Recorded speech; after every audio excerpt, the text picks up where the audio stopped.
In studio with us, Ron Paul is here, and we'll go right to the phone lines, beginning with Penny. Good morning, Penny. Hi. Hi, you're talking with our guest. Yeah, how are you guys today? Doing great. What's on your mind? Well, I just got a call last night about the straw poll up in there in Ames in August, and I just kind of had a question on Ron Paul. I haven't heard him talk a whole lot, but I'd like to talk to him about what to do about the employers hiring these illegals. Okay, excellent. Hey, thank you, Penny. Here in Iowa, that we have agribusiness, and there's segments of agribusiness. Rather than pay what used to be what we used to be called a family wage, they've decided to import workers from Mexico, many of whom are not here legally, and they have been able to do this for a generation here in Iowa because both parties have a vested interest in the status quo. The Democrats perceive future voters, and the people working the other side of the street can make money this way. And we have de facto sanctuary status in several communities here in Iowa because the business class wants to keep it going, and you have the religious types implying that it is our duty to embrace foreigners even if they're not here legally. Well, we have laws. We should enforce them. We should have more border control. I think it's a shame that we're all around the world and we worry more about the border between Afghanistan and Pakistan, which is undefinable, and that those resources should be here enforcing the laws to prevent the people from coming in illegally. And I think that would be a giant step in the right direction. Okay. How would you deal with the current crop of people who are maybe 11 to 13 million in the country illegally? Well, it may even be more. And I think for all practical reasons, there's no way, even if you had every single military person back from around the world and you decided you were going to round up these 15 million people and send them off someplace, I don't think it's possible. I don't think it would be a wise thing to do because some of them have been here. I come across cases where they might be 18 or 19 or 20 years old, and they came here when they were 1. They don't even have any place to go. So it to me doesn't add up that you can round those kind of people up and send them off. So I'm not in favor of that. I do have a little bit of reluctance on putting the burden on the businessman because, you know, in Texas, when the economy was better, I had as many people coming in looking for workers. Why can't we get? Nobody would work. A lot of Americans wouldn't work, and they were looking for workers. Others say, you know, keep them all out. But I don't think the businessman has to be the policeman. You know, how can he be absolutely sure? And then if you set up a national database, then everybody has to be in it. So some of this stuff can backfire on us. You know, remember when we had the proposal for the Real ID Act to crack down on illegal immigrants? Well, it was going to crack down on the American citizens as well. And so there we have to be very careful on how we do it because we have to think there's the potential of some of these laws affecting American citizens too. So when you tighten up on the borders, and really, really tight, you may be preventing American citizens from freely traveling in and out, which has already happened. I mean, it used to be, I've lived on both borders, Canadian borders and Mexican borders, and in the past, it was always easy to go back and forth. Now, we can't even go to Mexico or Canada without a passport. So it's a sad situation, but I think the most important thing we could do is to have more border protection to enforce the law, but I think you could discourage a lot from coming by having no federal mandates. Texas and other states have, you know, serious economic problems because they have to pay for free medical care and free education. So I think there should be no mandates whatsoever, and even those who you don't and you can't round up, there should be no amnesty and no voting rights. No other country does that, and I don't believe that birthright citizenship is a good idea either. That is a very rare thing around the world. Maybe 1 or 2 countries actually have laws like that, and I know a little bit about about that as an OB doctor in Texas on delivering people, under the emergency conditions in emergency rooms, and they get immediately put under the welfare rolls. So there's a lot we could do to diminish the incentive, but as long as you subsidize it and tolerate it and you don't have border protection, you're going to have a lot more of it. I would assert that the Constitution, we have no laws that assert birthright citizenship now. The 14th Amendment was not designed for that.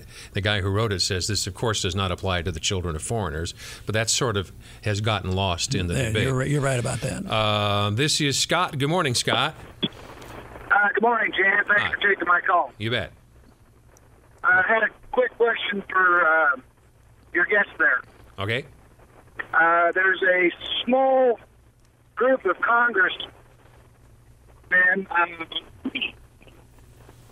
Oops, we can't hear you, Scott. You're dropping off on us there, bud. Can you hear me now? Yes, sir. Go ahead, real fast. Okay. They're trying to get Glass-Steagall reintroduced. Is Ron involved in that, and is he behind it? Well, this is an important question, but it's not easily answered, because when they went to repeal Glass-Steagall, I voted against it. And a lot of people liked it because they think the problems were created by not having Glass-Steagall, and the banks were allowed to do a lot. In a free market, though, banks would be allowed to do a lot of these things. The reason I voted against it is it invited a moral hazard, in the sense that if banks got into trouble and started investing in other things, they would be encouraged to do more than they should, because they'd be backed up by insurance, FDIC. Right. So to me, it was putting a greater burden on the taxpayer. So I'm opposed to it under today's circumstances. But in theory, on the free market, no, there shouldn't be any regulations on that, but there should be no taxpayer's obligation to take care of them when they mess up and get into trouble, and no bailouts. Yeah, just my phrase is, do what you want, don't send me the bill. There, that's a good summary. Right. You and Barney Frank had an unusual odd couple moment last week, I think it was. You introduced ending the Federal Marijuana Prohibition Act of 2011. Now, they're now calling you guys the Doobie Brothers. Well, I don't know exactly what that means. But on this issue of states' rights, Barney Frank happens to be right. But he was also helpful to me in getting the bill passed in the Congress to audit the Federal Reserve. But this doesn't legalize anything, this bill.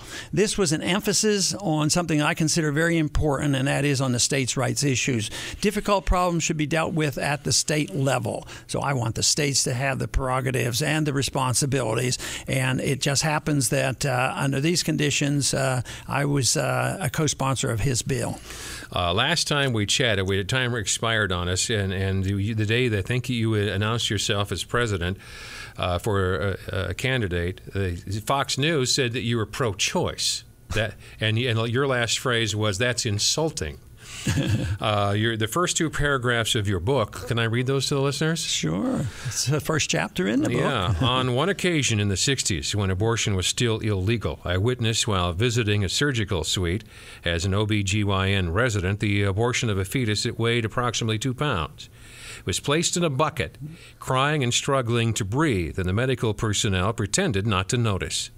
Soon the crying stopped. This harrowing event forced me to think more seriously about this important issue. On the same day, in the OB suite, an early delivery occurred, and the infant born was only slightly larger than the one that was just aborted. But in this room, everybody did everything conceivable to save this child's life. My conclusion that day was that we were overstepping the bounds of morality by picking and choosing who should live and who should die. These were human lives. There was no consistent moral basis to the value of life under these circumstances. That's a very powerful observation. Yes, and obviously it had an impact on me, and in that chapter, as well as another book that I wrote on abortion, I make a comment about when I was in medical school, we never talked about abortion. The subject was never discussed. I was in medical school from 57 to 61, but it was during the 60s that the morality of the country changed, with the war going on and drugs being used and abortion being done wholesale against the law, that I make the point that the morality of a society has a lot to do with the legislation. The legislation was bad and Roe versus Wade was bad, but that's not the basic flaw. The basic flaw is within us, in the morality of the people that encourages these laws. So the Supreme Court literally was responding to what the people were doing wholesale.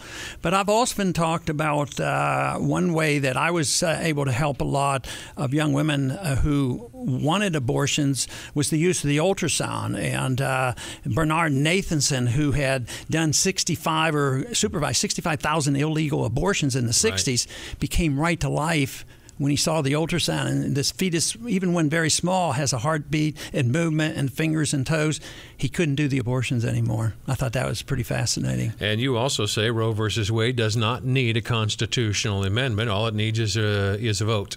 And you guys can put aside that ruling. That's right. And one of the very frustrating things I have found in working in the Right to Life movement has been that I've had a bill called We the People, and it takes some of these social issues and gets them out of the jurisdiction of the Supreme Court. Because when the court rules, it rules it for all of us. I don't want these national solutions when they go wrong. So, no, Roe versus Wade shouldn't have been heard. But if they would pass the We the People's Act, it can be done by the majority vote in the House and a presidential signature and majority in the Senate, and then the jurisdiction stays with the states. And therefore, if that would have been done, because I couldn't get people excited about this when we had the House and the Senate and the presidency. Just think if this would have been passed a long time ago, we would have saved a lot of lives. Absolutely. We're talking with Congressman Ron Paul here in the studio with us. A last segment together. Back in a moment at 1040 WHO.